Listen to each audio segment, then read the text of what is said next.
이제 우리가 이제 가나안에 들어온 아브라함 그리고 애굽까지 갔다가 다시 이 가나안으로 돌아오는 그 여정들을 살펴보고 있습니다. 지난주에는 이제 애굽에서 가나안으로 들어오는 여정을 통해서 믿음의 길을 잃어버렸을 때, 믿음의 길에서 방황할 때 우리는 어떻게 처신해야 되는가 하는 지혜를 말씀을 통해서 얻었습니다. 그것은 처음 은혜 받았던 자리로 돌아가는 것이죠. 예배의 자리로 돌아가는 것입니다. 그리고 믿음의 여정을 걸어갈 때에 우리에게 갈등이 있는데 그 갈등은 세상과의 갈등만 있는 것이 아니다 하는 것을 확인했습니다. 믿음의 여정을 걸어가다 보면 믿음의 사람들 사이에서도 여전히 갈등이 존재한다라고 하는 사실입니다. 그래서 그러면 그 갈등을 우리는 어떻게 해결할 것인가? 인정하고 직면하는 것, 그리고 판단하고 정죄하려 하지 말고 문제를 정확히 파악해서 화해를 위한 대화를 시작하는 것이 갈등을 해결하기 위한 방법이다 라는 것을 확인했습니다. 그래서 우리가 왜 함께 하는지, 무엇을 할 것인지에 대한 분명한 정체성을 점검하고 또 멀리 바라보는 것, 넓게 바라보는 것, 하나님의 눈으로 바라보는 것,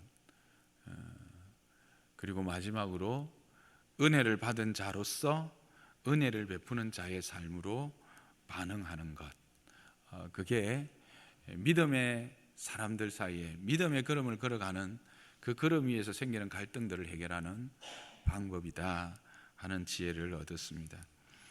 오늘은 이어서 이제 그 아브라함의 그 아름다운 양보와 그 이후에 일어나는 사건들을 가지고 함께 주님의 말씀을 듣도록 하겠습니다.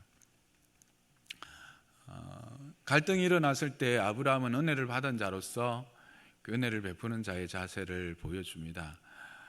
네가 우하면 나는 저하고 네가 저하면 나는 우할 것이다 하는 말을 롯에게 하지요. 그러자 롯이 주변을 살펴보기 시작합니다. 쭉 주변을 살펴보다가 그의 눈이 머문 곳이 있었습니다. 바로 요단 지역이었습니다. 요단 지역은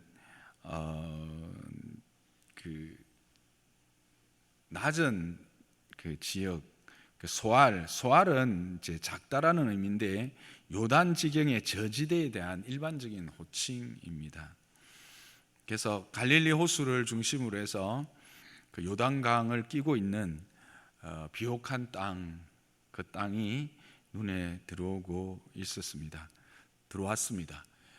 그 땅은 물이 넉넉했습니다. 그래서 여호와의 동산 같았습니다. 애굽 땅과 같았습니다. 이 말은 부족함이 없는 땅이었다는 것입니다. 아무리 많은 소와 양이 있어도 그 소와 양을 먹이기에 부족함이 없는 땅, 목축하기에 충분한 땅이었습니다. 뿐만 아니라 그로 말미암아 기쁨을 얻을 수 있는 땅으로 보였습니다. 에덴은 기쁨의 땅이죠. 그래서 기쁨을 얻을 수 있는 땅처럼 보였습니다. 그리고 애굽처럼 보였습니다. 애굽은 도시입니다. 화려한 도시를 상징하죠. 그래서 그 당시는 이제 성경에서 나와 있는 것처럼 소돔과 고모라가 멸망당하기 전이었기 때문에 도시들이 많이 발달되어져 있었습니다. 그래서 그 도시의 화려함을 맛볼 수 있는, 누릴 수 있는 땅이었습니다. 그래서 롯은 그 요단 지역을 선택해서 동쪽으로 옮겨갑니다. 그러나 아브라함은 가나안 땅에 남았습니다. 롯이 떠난 후에 아브라함의 모습이 어땠을까? 아브라함의 심정이 어땠을까? 기록은 정확하게는 없습니다만 이제 정황을 보면 좀 많이 의기소침하고 좀 혼란스럽고 침체에 빠진 것 같습니다. 이게 맞나? 내 선택이 바른 선택인가?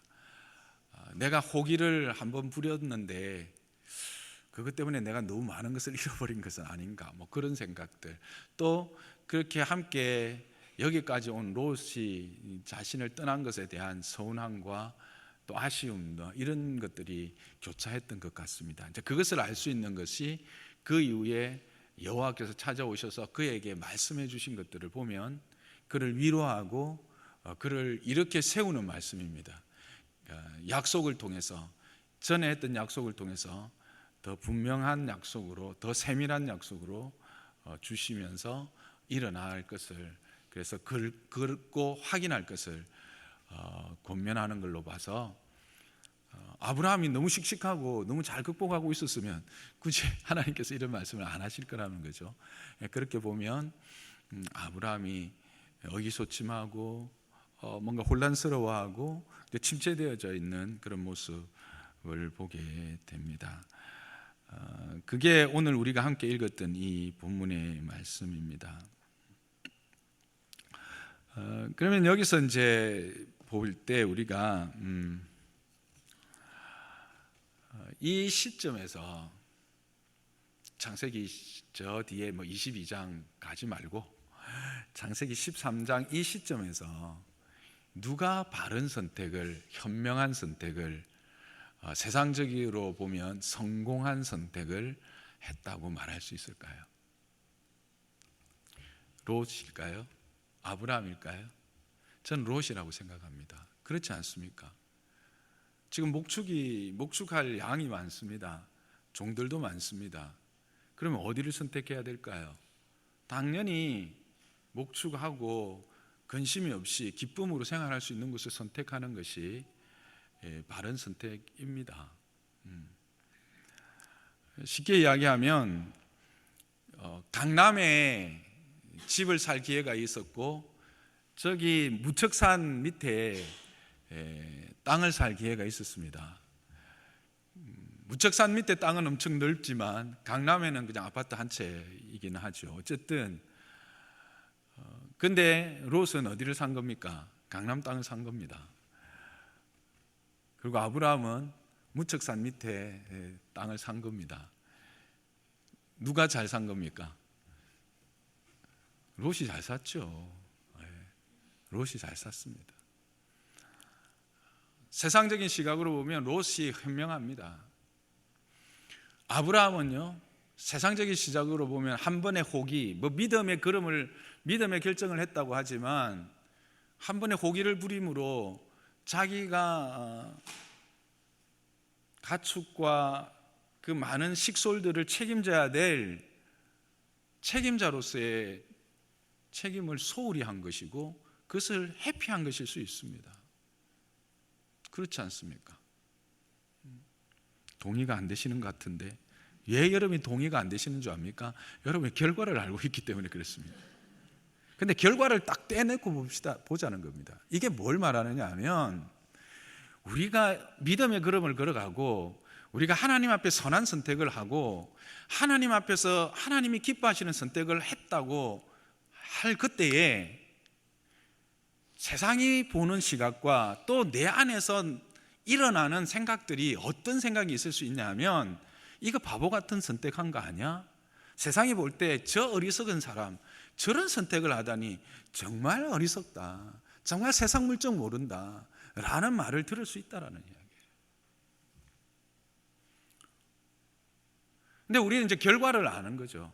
결과를 아니까 여러분들이 자꾸 머뭇거리는데 솔직히 결과를 딱 떼놓고 보면 이 시점에서 롯이 현명한 겁니다. 롯이 현명한 거죠.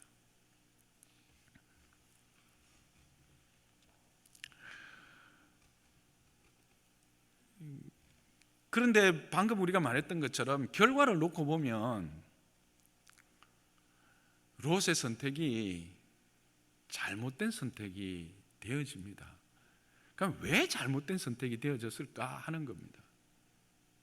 여러분, 푸른 초장에 그 넓은 물이 풍부한 지역을 선택한 것이 잘못된 선택일까요? 아니죠. 그럼 뭐가 잘못된 겁니까? 거기에 소돔이 있다라는 것을 망각한 것입니다. 그것을 인지했을 거예요. 인지했지만 그것에 대한 판단을 잘못한 것입니다. 뭐가 뭘 덮어버린 거예요? 거기에 푸른 물이 넉넉한 넓은 들판이 소돔의 죄악을 덮어버린 겁니다. 눈앞에 보이는 세상적인 풍요로움이 그 뒤에 숨어있는 죄의 만연함을 가려버린 것입니다. 그걸 보지 못한 거예요.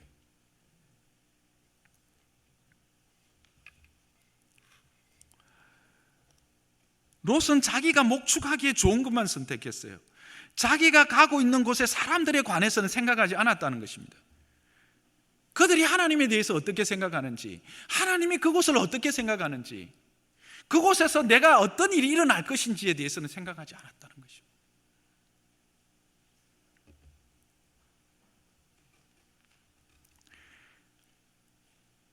그래서 하나님의 백성이 가장 민감하게 확인해야 되는 것, 우리가 뭔가를 결정할 때, 믿음의 걸음을 걸어갈 때 우리가 반드시 민감하게 생각하고 확인해야 될 것은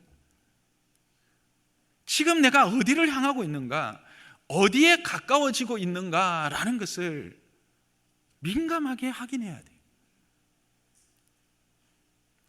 내가 지금 가고 있는 방향이 하나님을 향한 방향인가, 세상을 향한 방향인가, 하나님께 가까이 가는 방향인가, 하나님과 멀어지는 방향인가 하는 것들에 대해서 우리는 민감하게 확인해야 된다라고 하는 사실입니다.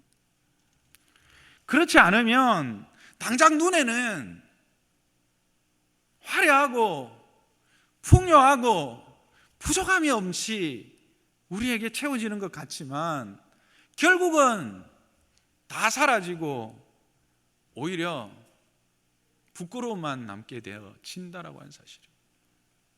롯의 말년을 보십시오. 얼마나 부끄럽습니까? 차마 지금 우리가 입에 올릴 수 없는 부끄러움을 행하였지 않습니까?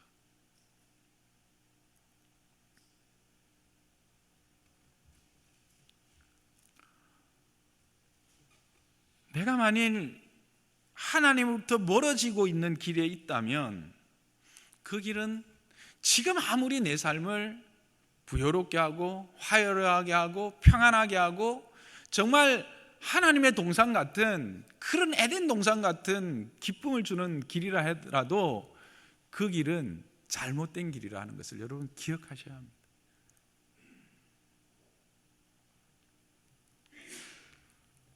여러분은 여러분이 거주하기 위해서 집을 사죠.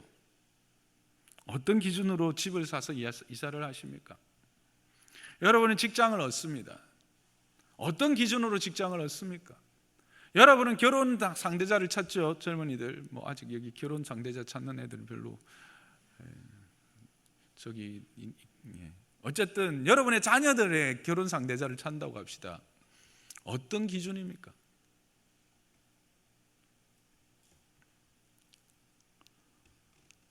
직장을 예로 들어 봅시다. 아무리 많은 보수를 준다고 하더라도, 그리고 미래가 보장되고 사회적 지위까지도 준다고 할지라도 그것이 하나님을 예배하는 일에, 오히려 우리를 악으로 끌어가는 일에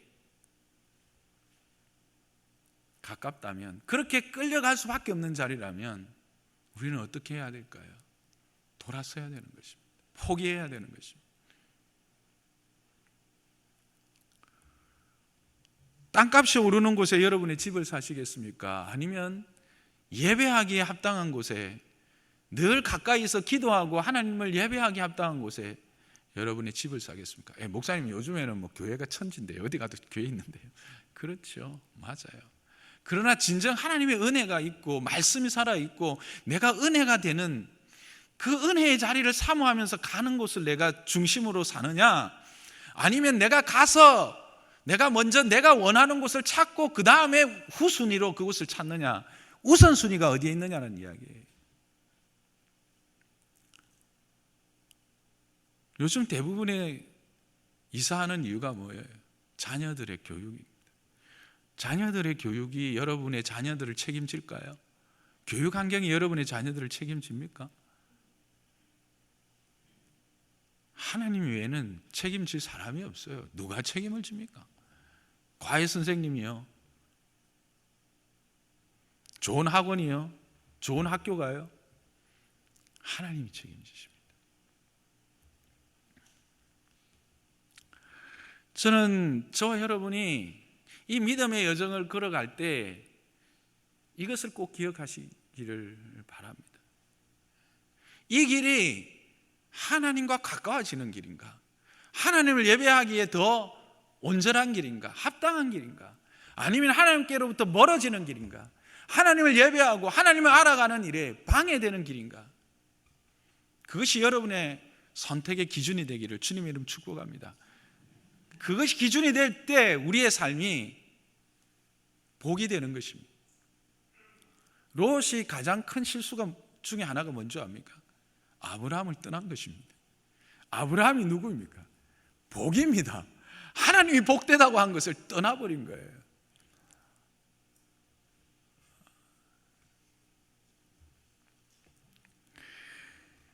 또 이제 이 롯의 모습을 통해서 한 가지 생각해 볼 또 의문이 하나 있는데,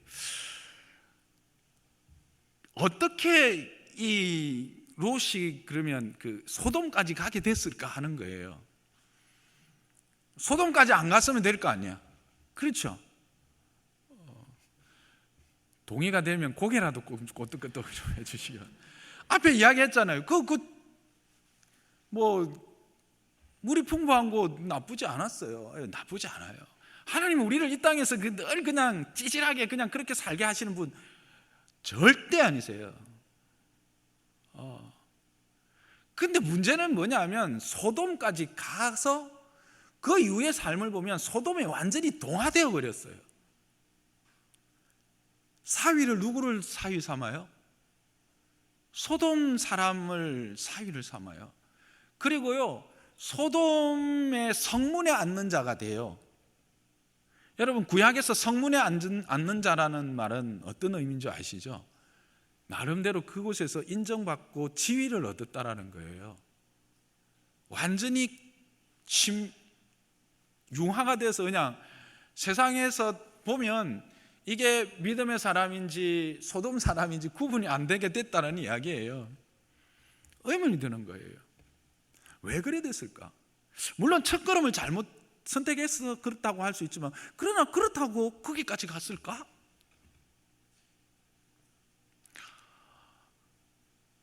롯은 지금 어디까지 따라온 거예요? 지난 주일날 우리가 살펴봤던 것처럼 롯의 믿음이 그냥 시부적한 믿음이 아니었어요. 하란까지 왔을 뿐만 아니라 하란에서 가나안까지도 아브라함 따라왔어요. 어디까지 가요? 애굽까지도 가요. 그리고 다시 가나안 오는데도까지 동행을 한다라는 거예요. 성경이 뭐라고요? 의인이라고 말했던 사람이에요. 그런데 어떻게 그가 그렇게 그냥 완전히 동화돼서 푹 빠졌을까 하는 거죠. 그것은 아마 이 애굽에서의 경험한 하나님의 놀라운 권세, 즉 그의 나라를 약속받은 자들을 위해서 행하시는 하나님의 놀라운 일을 잘못 해석했기 때문이 아닌가 하는 겁니다. 우리가 지지난 시간이었나요? 그죠? 살펴봤죠? 그 하나님의 백성을 향한 하나님의 그 은혜 베푸심. 아브라함이 왜 거짓말했다고요? 이방적 신적 그 사고에 의해서 하나님이 말씀하신 땅에서는 하나님의 권세, 하나님의 임재, 다스림이 이제 역사하는데 그것을 경계를 벗어나면 그것이 이제 역사하지 않을 거다 생각했던 거 아닙니까? 그런데 거기에도 하나님이 역사하시고 하나님의 능력이 나타나고 그 백성을 향한 하나님의 큰 일은 계속되어지는 것을 확인해서 나올 때 목축과 은과 금을 가득 가지고 온 거예요. 롯이 무슨 생각을 했을까요? 애굽에서도 하나님 그랬는데 여기서도 하나님 그러시겠지? 하나님의 권세가 그렇게 임할 거고 나는 결코 그들에게 동화되지 않을 것이다. 그러니까 하나님 나라와 세상의 엄격한 구별에 대한 의식이 흐려졌다라는 겁니다. 흐려져서 하나님의 나라가 얼마든지 세상과 융화될 수 있을 것으로 그는 잘못 이해한 것이죠. 애굽에서의 경험이. 그래서 하나님 나라와 세상이 그다지 멀지 않은 것으로 생각하고서 세상과 가까워져도 적고 적극적으로 세상에 동화되기를 원했을 줄 모릅니다. 왜? 그 결과로 나타난 게 뭡니까? 물질적 부유함이었잖아요.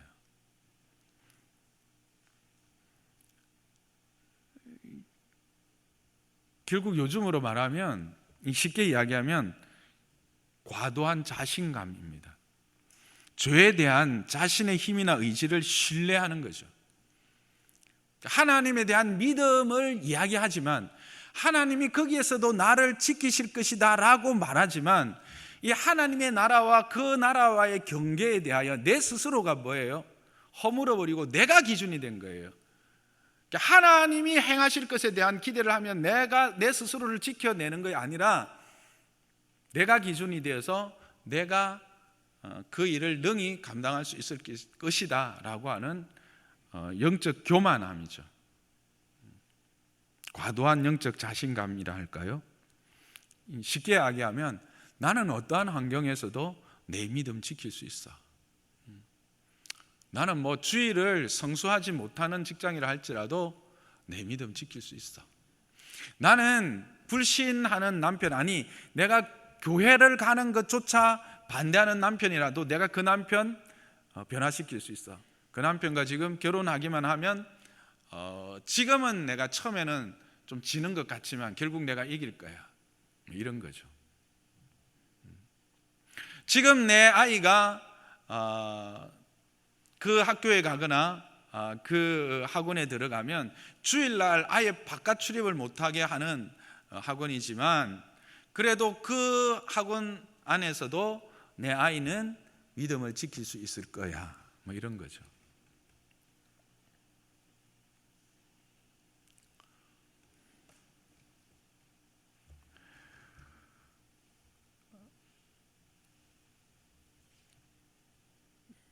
여러분, 그런데 이것은 착각이었습니다. 자신도 모르는 사이에 자신은 어디까지 가 있었다고요? 소돔과 고모라의 성문에서 앉아있는 자리에까지 완전히 동화되어서 바깥에서 보면 소돔 사람인지 히브리 사람인지를 구분이 안 되는,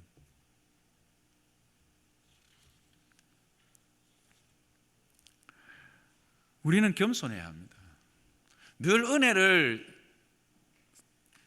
바라고 은혜 앞에 겸손해야 합니다.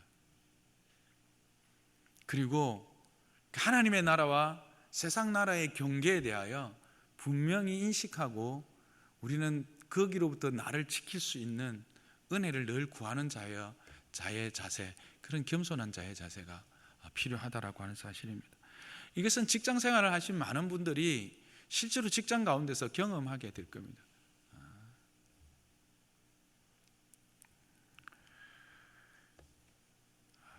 여러분, 믿음의 길을 걷기로 작정한 우리들은 이 세상에서 많은 것을 움켜쥐는 것으로 축복이라고 말하면 안 됩니다.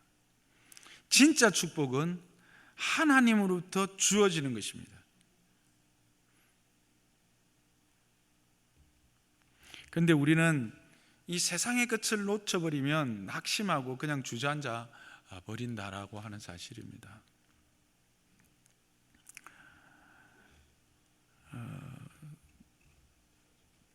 아브라함도 좀 그랬던 것 같다고 했죠.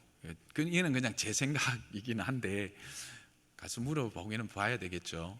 그런데 어쨌든 아브라함이 의기소침했고 좀 주저앉아 있었던 건 사실인 것 같습니다. 근데 하나님이 찾아오십니다. 그러니까 하나님이 언제 오시는가? 롯이 떠났을 때 옵니다. 롯이 떠났다라는 말의 의미는 뭘까요? 내가 바른 선택을 했을 때 왔다는 걸까요? 아닙니다. 내가 세상적인 것들을 놓쳐버리고 세상적인 것들 때문에 의기소침하고 세상 것들을 얻지 못해서 힘이 빠져 있을 때, 믿음의 바른 선택을 했지만 그 선택 때문에 손해보고 있을 때, 그것 때문에 내가 낭망하고 있을 때 하나님 찾아오십니다. 하나님 버려두시는 하나님이 아니세요. 이게 진짜 복입니다. 왜 그렇습니까? 하나님이 모든 것이잖아요. 하나님이 모든 것이잖아요. 롯의 선택을 포기했을 때입니다. 그러니까 롯이 떠났다라는 것은 롯이 선택했던 것, 롯의 선택 기준을 포기했을 때, 그로 말미암아 내 안에 깊은 상처가 있고 아픔이 있을 때 하나님은 우리를 그냥 버려두시는 분이 아니세요. 오셔서 다시 일으켜 세우십니다. 그리고 우리로 하여금 그 복을 확인시켜 주십니다. 무엇으로 확인시켜 줄까요? 금덩어리 하나 툭 던져 주시면서 확인시켜 줄까요? 아닙니다. 말씀으로 확인시켜 줍니다. 약속으로 확인시켜 줍니다. 소망으로 확인시켜 줍니다. 미래에 대한 나의 자녀들을 통해서 확신시켜 줍니다. 확인시켜 주고 위로하십니다. 보세요. 앞에서 12장에서는 그냥 복이 될 것이다, 그 다음에 내 후손들에게 줄 것이다 라는 것을 이제는 더 분명하게 내 후손들에게 주는데 영원히 줄 것이다, 그 후손은 구체적으로 셀 수 없을 만큼 많아질 것이다. 약속을 더 구체화시키고 더 분명하게 하셔서 우리에게 주십니다. 그리고는 우리로 하여금 일어나 그 은혜의, 하나님이 허락하신 은혜의 것을 경험하게 하십니다. 일어나서 종과 행으로 걸어보라 하십니다. 눈으로 확인시켜 주시고 경험하게 하십니다. 그래서 결국 다시 어디로 데리고 가십니까? 예배자의 자리로 데리고 가십니다.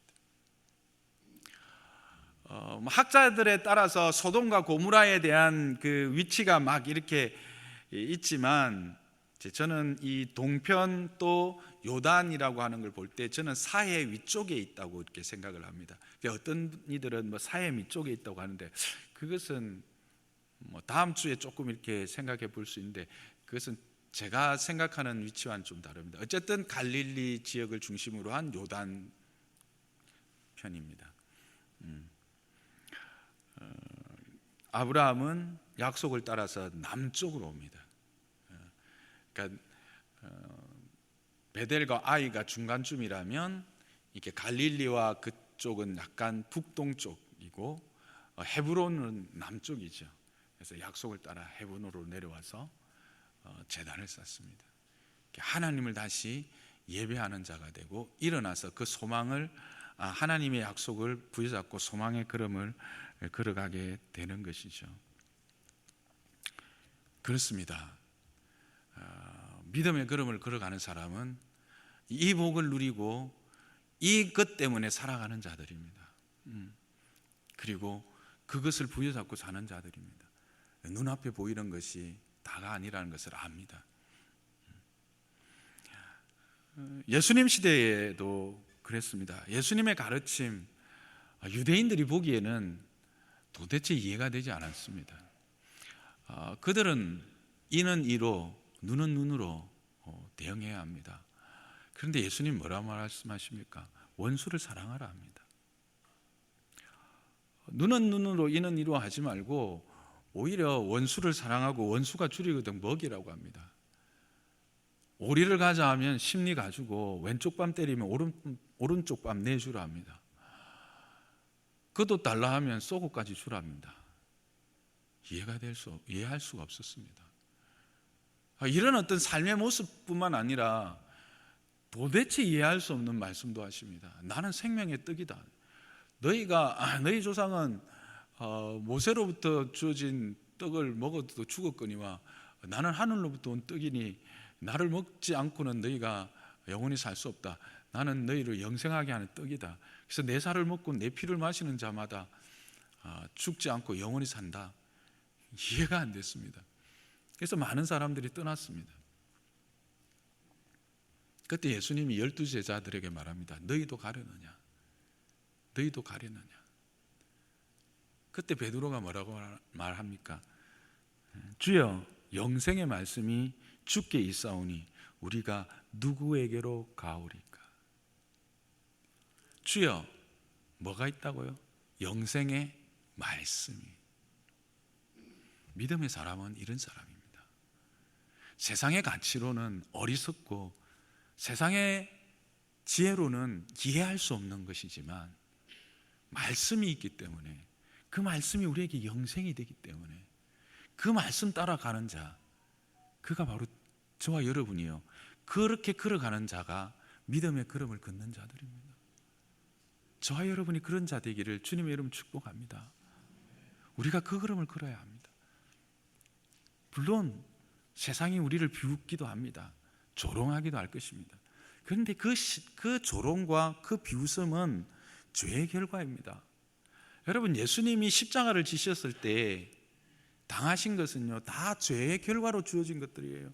조롱, 비난, 침뱉음, 낮아지심, 결국 그러나 뭐예요? 죽음까지도 주님이 다 감당해 주셨어요. 그래서 우리도 어떻게 그 길을 따라가는 거예요. 믿음의 걸음은 십자가 길을 따라가는 거예요. 우리도 침뱉음 당할 수 있어요. 손가락질 당하고요, 어리석다 당하고요. 그게 믿어지냐고. 이 광명한 21세기에 부활이 말이 되냐고. 그런데 그것이 영원한 것입니다. 그것이 생명입니다. 흔들리지 마십시오.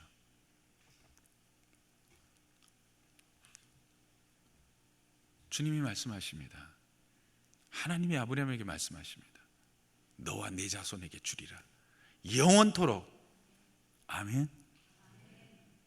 우리의 걸어가는 이 걸음은 단지 나를 위한 걸음만이 아닙니다. 우리가 걸어가는 이 걸음으로 인해서 우리의 자녀들이 그 영원한 하나님의 은혜를 함께 누리게 되어지는 것입니다. 아멘이십니까? 저는 많은 고백들을 봅니다. 실제로 믿음의 아름다운 그 조상들을 준 분들의 것 중에 가장 부러운 것 중에 하나가, 저도 이제 우리 세대가 실제로 이제 저희 큰형님이 먼저 믿었고 저희 부모님이 믿었기 때문에 어떻게 보면 2세대라고 할 수 있지만, 큰형님이 먼저 믿어서 부모님이 믿고 할머니가 믿고 돌아가셨기 때문에 저희 세대가 1세대라고 할 수도 있습니다. 근데 오래 믿음의 세대를, 신실한 믿음의 세대들을 거쳐왔던 분들의 그 가정들을 보면 그 부모님들의 아름다운 헌신과 순종으로 말미암아 걸어갔던 그 걸음으로 말미암아 누리는 후손들의 그 은혜로 이 땅에서의 복을 저는 많이 보고 있습니다. 여러분도 보시죠. 오늘 우리가 걸어가는 이 걸음이 결국 우리의 다음 세대들로 하여금 내가 누리는 것보다 더 풍성하고 더 복된 것을 누리게 하는 걸음이라는 것을 여러분 기억하시길 바랍니다. 우리가 걸었기 때문이 아니라 그건 하나님의 약속입니다.